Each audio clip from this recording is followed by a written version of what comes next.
तो आज मैं एक्सप्लेन करने वाला हूँ हाल ही में नेटफ्लिक्स पे रिलीज हुई एक रोमांटिक थ्रिलर फिल्म। फिल्म का नाम है फिर आई हसीन दिलरुबा और इस फिल्म की कहानी वहीं से शुरू होती है जहाँ पर पार्ट 1 खत्म हुआ था। तो अगर आपको ये वीडियो पसंद आता है तो वीडियो को भी लाइक कर दे, चैनल को भी सब्सक्राइब कर दे। तो इस कहानी की शुरुआत होती है उत्तर प्रदेश आगरा से और बारिश की रात में हम रानी को देखते हैं भागते हुए। उसके चेहरे पर खून लगा हुआ था। वो पुलिस स्टेशन पहुँचती है और पुलिस से कहती है कि मुझे बचा लीजिए, नहीं तो मेरा पति मुझे मार डालेगा। अब ये क्या आफत हुई, जानने के लिए जाएंगे 2 महीने पहले। रानी जिस घर में रहती है उसके मकान मालिक को देखते हैं जो खबर देख रहा होता है, जिसमें बताया जाता है कि यमुना नदी के ऊपर बने एक पुल के टूट जाने की वजह से बहुत सारे मगरमच्छ आगरा के निचले इलाके में आ गए हैं। खैर, अब इसके बाद घर में अभिमन्यु नाम का एक कंपाउंडर आता है। घर में रहने वाली आंटी का वो ब्लड टेस्ट करने आया था और टमाटर सस्ते मिल रहे थे तो उसके हाथ में बहुत सारा टमाटर भी था। फिर रानी नीचे उतरती है जो ब्यूटी पार्लर में काम करती है और वो अभिमन्यु से टकरा जाती है। फिर वो टमाटर उठाने में उसकी मदद करती है। दोनों एक दूसरे को देखते हैं, मुस्कुराते हैं। तभी रानी को पता चलता है कि 5 घंटे का एक ब्राइडल मेकअप कैंसिल हो गया, जिससे कि उसे बहुत बड़ा लॉस हुआ है। वो गुस्से में आ जाती है और वो चली जाती है अपने 2 पुतले को छोड़कर। रानी को इम्प्रेस करने का बहुत अच्छा मौका था, इसलिए अभिमन्यु दोनों पुतले को लेकर रानी के पीछे भागने लगता है, क्योंकि रानी रिक्शा से अपने ब्यूटी पार्लर जा रही थी। जब वो ब्यूटी पार्लर पहुँचती है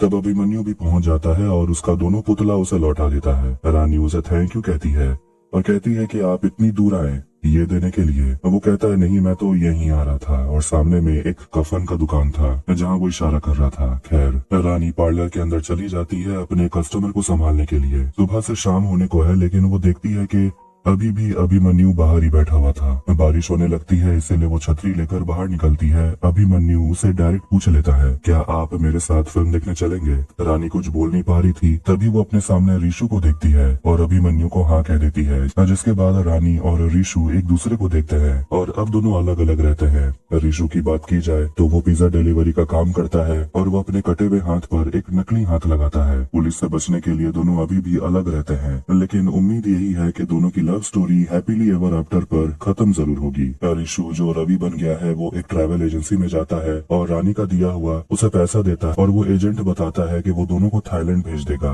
अगले हफ्ते। और पैसे कमाने के लिए ऋषु एक कोचिंग सेंटर में पढ़ाने का भी काम करता है। यानी ऋषु की जो मकान मालकिन होती है पूनम, वो बैसाखी के सहारे चलती है और वो रवि को पसंद भी करती है और बस उसे रिझाने का कोई भी मौका नहीं छोड़ती। लेकिन रवि कभी नहीं पिघलता। फिर उसे रानी का कॉल आता है और दोनों एक दूसरे से मिलते हैं, लेकिन डायरेक्ट बात नहीं करते। रानी उससे कहती है कि अगर वो आज उससे मिलना चाहता है तो मिल सकता है, क्योंकि उसके अंकल आंटी आज घर पे नहीं रहेंगे। ऋषु उसे यकीन दिलाता है कि एक एजेंट से बात हुई है और वो लोग कुछ दिन में ही थाईलैंड चले जाएंगे। ऋषु से पूछता है कि तेरे उस कंपाउंडर आशिक का क्या? रानी कहती है वो सच्चा आशिक है, मुझे उससे क्या डरना।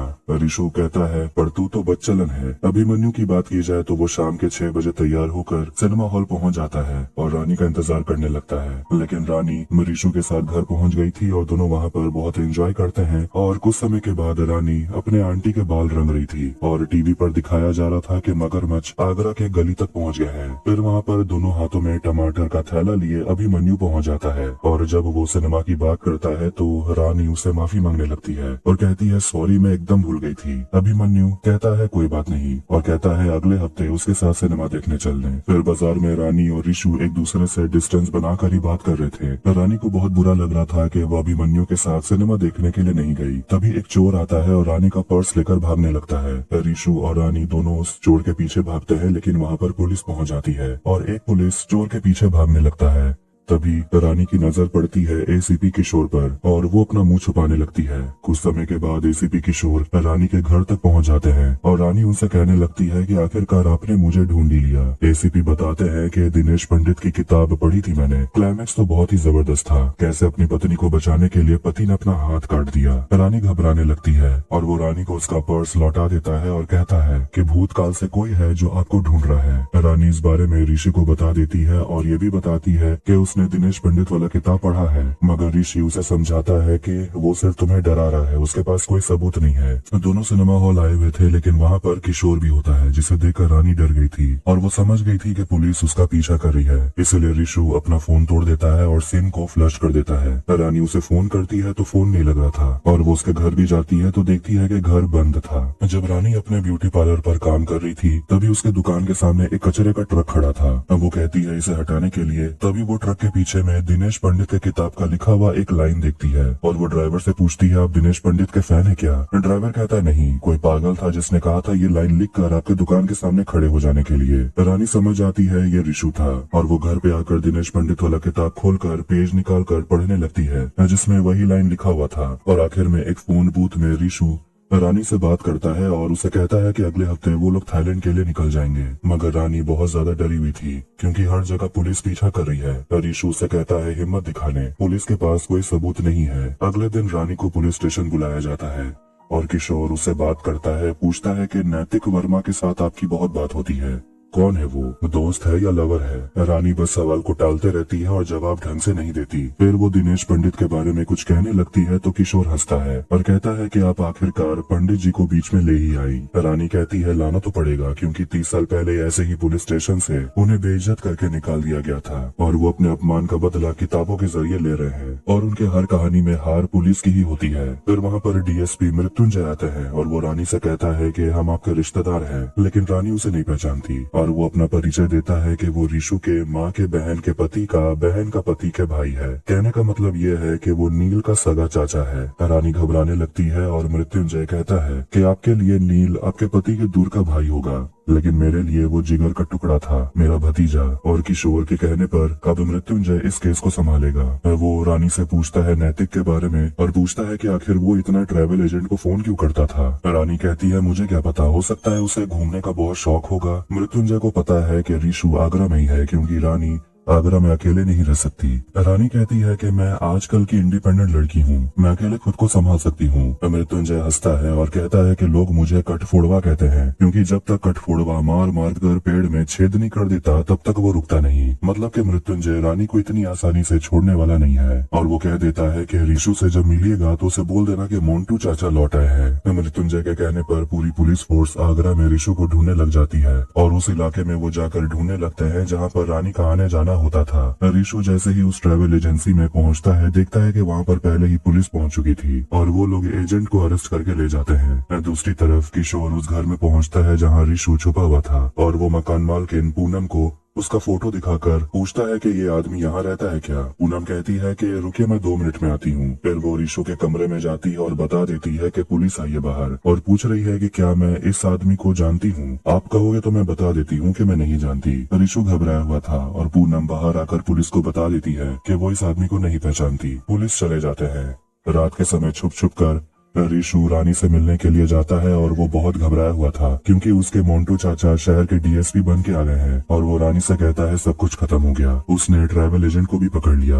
रानी कहती है कि हम लोग यहाँ से भाग निकलते हैं, लेकिन ऋषु कहता है कि अगर हम लोग भाग गए तो मोन्टू चाचा को और भी मजा आएगा हमें पकड़ने में और वो कहता है वो खुद को सरेंडर कर देगा। रानी उसे समझाती है पागल मत बनो, हम इतनी दूर ज्वालापुर से यहाँ आए हैं सरेंडर करने के लिए और तुमने अपना हाथ काटा है। तभी वो देखती है कि उससे मिलने के लिए अभिमन्यु आया हुआ था और उसे एक आइडिया आता है। तब वो ऋषु को कहती है कि मोन्टू चाचा को लगता है कि मैं तुम्हारे साथ हूँ और मेरे पास एक प्लान है, मुझ पर भरोसा रखना। रात में वो पहुंच जाती है अभिमन्यु के पास फिल्म देखने के लिए जो उसके लिए सिनेमा हॉल के बाहर इंतजार कर रहा था। रानी लाल साड़ी में भीगते हुए उसके पास जाती है और उसे कहती है कि क्या आप मुझसे शादी करिएगा। अभिमन्यु पूछता है प्यार नहीं डायरेक्ट शादी। वो कहती है अब दोबारा प्यार करने की हिम्मत नहीं है। अगले दिन रानी और ऋषु हनुमान मंदिर के पास मिलते हैं और ऋषु उसे कहता है कि तुम जो कर रही हो बंद कर दो, ये सही नहीं है, लेकिन अगर मोन्टू चाचा से पीछा छुड़ाना है तो ये प्लान पर काम करना पड़ेगा। और वो ऋषु से कहती है कि 3 दिन बाद मेरी शादी है, आना जरूर। अब शादी की रात देखते हैं कि रानी सज धज के तैयार हो जाती है और शादी में मोन्टू चाचा और किशोर भी आए हुए थे और वो लोग ऋषु के आने का इंतजार कर रहे थे और उन्हें लगता है वो जरूर आएगा। इसके बाद रानी और अभिमन्यु की शादी हो जाती है और रानी बस वहाँ पर ऋषु को ही ढूंढ रही थी। फिर वहाँ पर वो बैंड बाजे के बीच में ऋषु को देख लेती है जो शहनाई बजा रहा था। पर जब मोन्टू चाचा देखने के लिए जाते हैं तो वहाँ पर ऋषु नहीं होता। खैर अब इसके बाद रानी अभिमन्यु के घर आ जाती है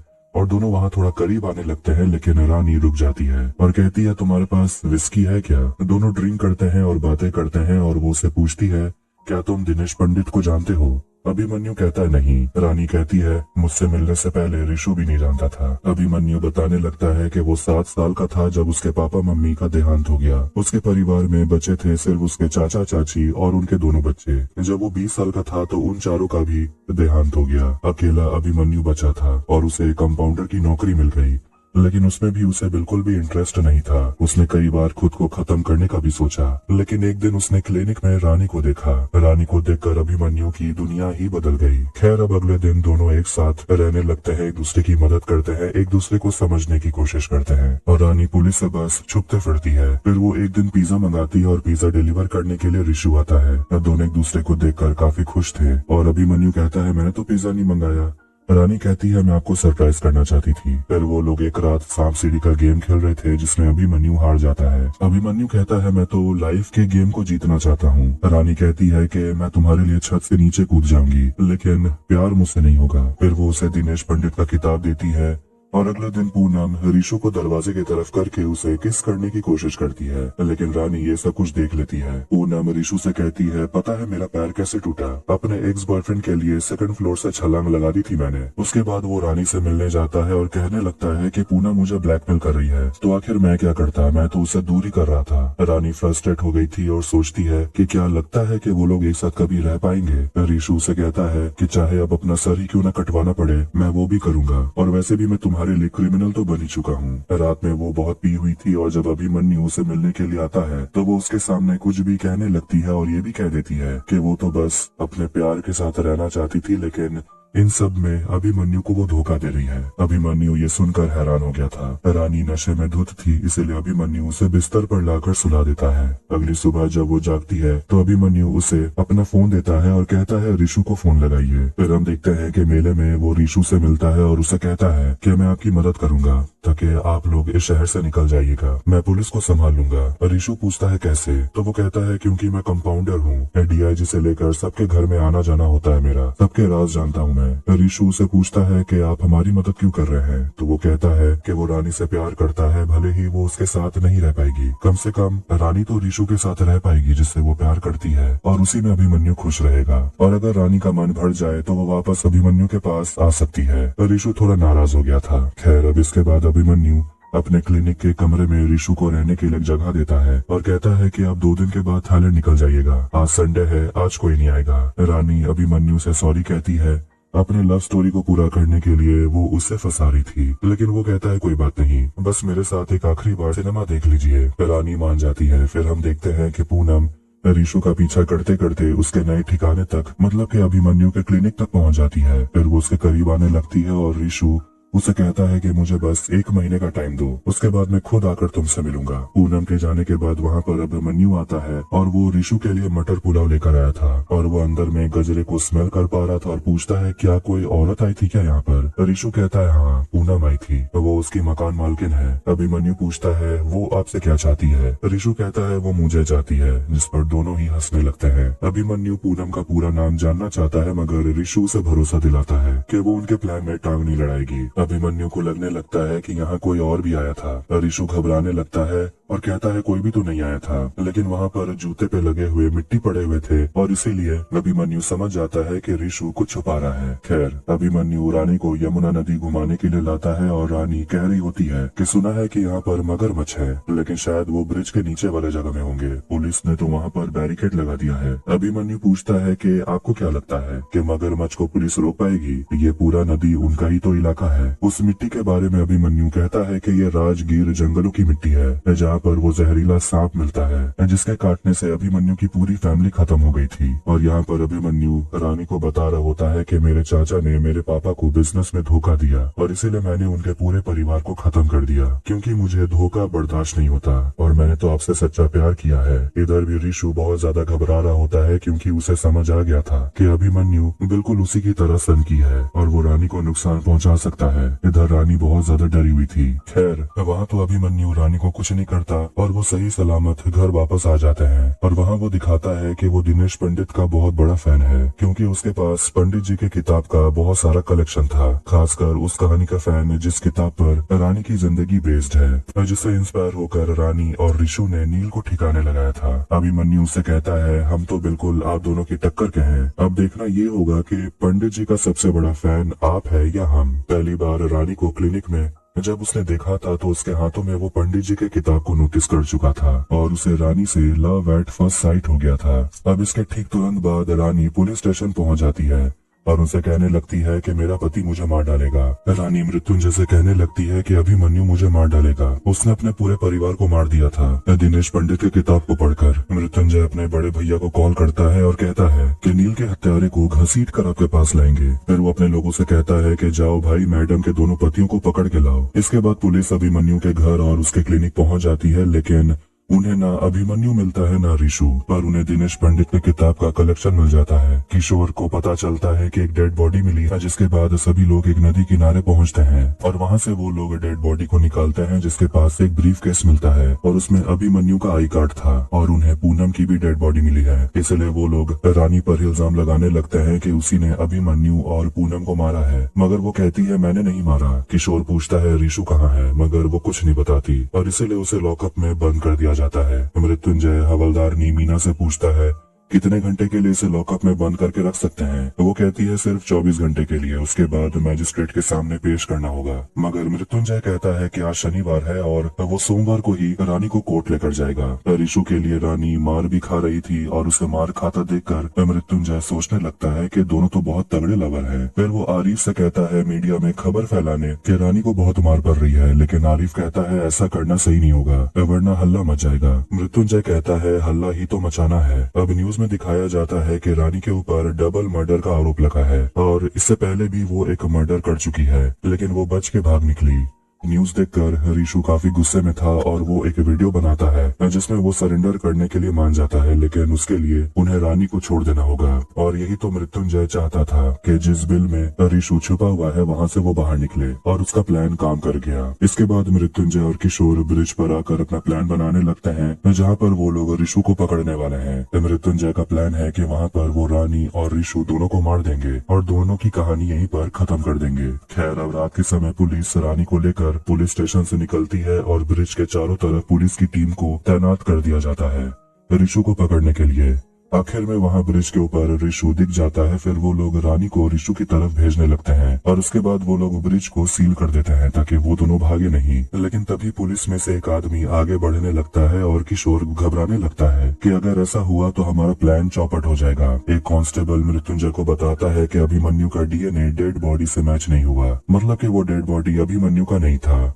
यहाँ देखते हैं कि वो पुलिस असली में अभिमन्यु है जो आगे बढ़ता है ऋषु और रानी को मारने के लिए। किशोर मना करता है ऐसा नहीं करने और कहता है बंदूक नीचे करने, लेकिन अभिमन्यु रानी से कहता है कि मैंने आपसे सच्चा प्यार किया था, मैंने अपनी दिल की सारी बात आपको बताई और ये भी कहा था कि मैं धोखा बर्दाश्त नहीं करता। तो वो अपना बंदूक उठा लेता है, लेकिन तभी उसमें और ऋषु में लड़ाई होने लगती है। अभिमन्यु के हाथ से बंदूक गिर जाती है जो रानी उठा लेती है, लेकिन तभी पुलिस रानी पर गोली चला देती है जिससे वो ब्रिज से नीचे लटक जाती है। ऋषु उसे उठाने की कोशिश करता है मगर पीछे से अभिमन्यु उस पर हमला करते ही जा रहा था, इसलिए वो अभिमन्यु को धक्का दे देता है जिससे वो तो पानी में गिर जाता है, साथ ही ऋषु और रानी भी पानी में गिर जाते हैं। आखिर में वहाँ पर किशोर, मृत्युंजय और पूरी पुलिस पहुँच जाती है और उन्हें पानी में कुछ भी नहीं दिख रहा था। ऐसा लग रहा था कि ये लव स्टोरी यहीं पर खत्म हो गई, क्योंकि नदी में मगरमच्छ घूम रहे थे। मृत्युंजय सभी से कहता है सर्च ऑपरेशन शुरू करो। अगली सुबह बहुत ढूंढने पर उन्हें नदी में ऋषु का कटा हुआ नकली हाथ मिल जाता है। उसके बाद शहर में सीसीटीवी कैमरा हर गली हर जगह को चेक किया जाता है। आखिर में मृत्युंजय को कुछ मिलता है जिससे वो काफी खुश हो गया था। अगले दिन पुलिस स्टेशन में मीटिंग होती है और वहाँ पर मृत्युंजय अपने सीनियर ऑफिसर को बता रहा होता है कि रानी, ऋषु और अभिमन्यु के मरने से इन तीनों को ही फायदा है, क्योंकि अगर वो लोग जिंदा होते तो जेल में बंद होते। रानी पहले से ही जेल में थी, ऋषु नील को मारने के जुर्म में जेल में बंद होता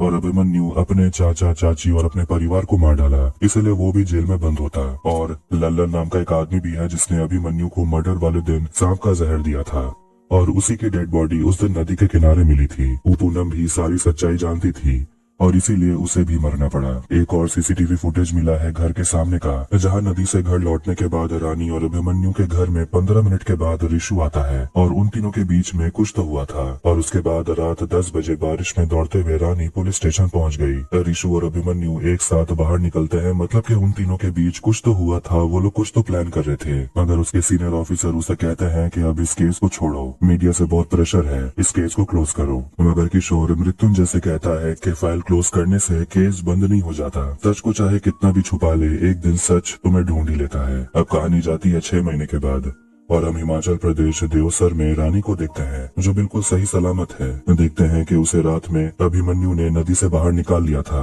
मगर ऋषु का कोई अता पता नहीं था। अभी रानी बच्चों को ट्यूशन पढ़ा रही थी, फिर वहाँ पर अभिमन्यु आ जाता है। दोनों एक साथ रह रहे थे। रानी स्कूल में हिंदी पढ़ाया करती थी और उसे स्टूडेंट के कॉपी में कुछ ऐसा देखने को मिलता है जिससे वो हैरान हो गई थी। इसके बाद बिहार में हम मृत्युंजय को देखते हैं जिसे उसकी पत्नी कहती है कि एक पार्सल आया है, किताब है जिसमें मगरमच्छ की तस्वीर है। मृत्युंजय देखता है कि ये तो दिनेश पंडित की किताब है और उसमें लिखा हुआ था कि इस किताब के सिर्फ 3 कॉपीज हैं और उनमें से एक आप पढ़ रहे हैं, जिसमें सूरज और अर्जुन मेन कैरेक्टर होते हैं और वही सूरज और अर्जुन है अभिमन्यु और ऋषु। कहानी जाती है हादसे से 3 दिन पहले और वो लोग ब्रिज से 2 किलोमीटर दूर मांस डालने के लिए निकलते हैं मगरमच्छ के लिए, और वो लोग ऐसा इसलिए कर रहे हैं ताकि वो मगरमच्छ ब्रिज वाले इलाके से दूर चले जाएं।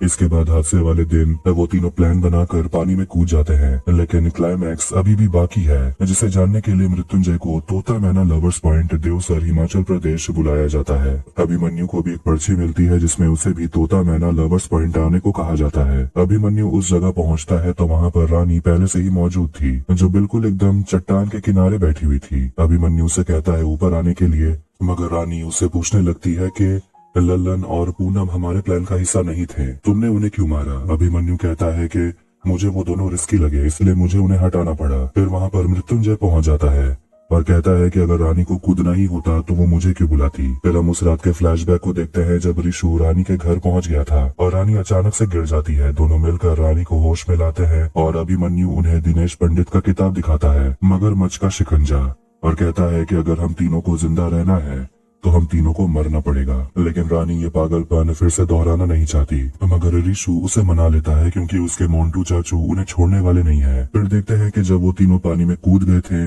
तो नीचे में एक मगरमच्छ मौजूद था जो जाग जाता है और उन पर हमला करने के लिए आगे बढ़ता है। अभिमन्यु रानी को पानी से लेकर बाहर आ जाता है और रानी रोने लगती है क्योंकि उसे लग रहा था कि मगरमच्छ ने ऋषु को खा लिया होगा। अभिमन्यु ये सबसे बहुत खुश था कि अब रानी उसी की हो गई, इसीलिए रानी ने मृत्युंजय को यहाँ पर बुलाया ताकि रानी ऋषु के हत्यारे अभिमन्यु को अरेस्ट करवा पाए। मगर अभिमन्यु कहने लगता है कि मैंने गलत क्या किया, आप दोनों ने भी तो यही किया था, मतलब आप दोनों ने किया वो मोहब्बत और मैंने जो किया वो गलत। रानी उसे कहती है तुमने मुझसे कभी प्यार किया ही नहीं, तुम भले ही मुझे जीत गए लेकिन तुम मुझसे जीत नहीं पाओगे। इसके बाद वो वहाँ से कूदकर अपनी जान दे देती है। मृत्युंजय अपनी टीम से कहता है नीचे टीम को भेजने के लिए और उसके बाद वो अभिमन्यु को अरेस्ट कर लेता है। वो लोग एयरपोर्ट पर बैठे होते हैं और मृत्युंजय एक कांस्टेबल से बात कर रहा था और अभिमन्यु से पूछने लगता है कि क्या हुआ, रानी की डेड बॉडी नहीं मिली ना? फिर वो हंसने लगता है। इसके बाद देखते हैं कि ऋषु अपने नकली वाले हाथ से उस मगरमच्छ से लड़ने लगता है और पानी से किसी तरह बाहर निकल आता है और रानी को स्कूल में कॉपी में दिनेश पंडित के किताब की एक लाइन लिखी हुई मिलती है जिससे उसे समझ आ गया था कि ऋषु जिंदा है। वो ऋषु को जिंदा देखकर बहुत खुश हो गई थी। फिर रानी जब पहाड़ से नीचे कूदी थी देखते हैं कि वो नदी में गिर गई थी और वो जिंदा है। वो सही सलामत बाहर निकल आती है और उसे ऋषु मिल जाता है। दोनों एक दूसरे को गले लगाते हैं और आखिरकार दोनों एक हो गए और मृत्युंजय इस पागलपन से भरी हुई कहानी को सुनकर बस हंसते रह जाता है और उसे ये भी पता है कि दिनेश पंडित अभिमन्यु के पिता हैं। और इसी के साथ फिर आई हसीन दिलरुबा मूवी यहीं पर एंड हो जाती है। तो आपको ये वीडियो कैसा लगा कमेंट करके जरूर बताएं। वीडियो पसंद आया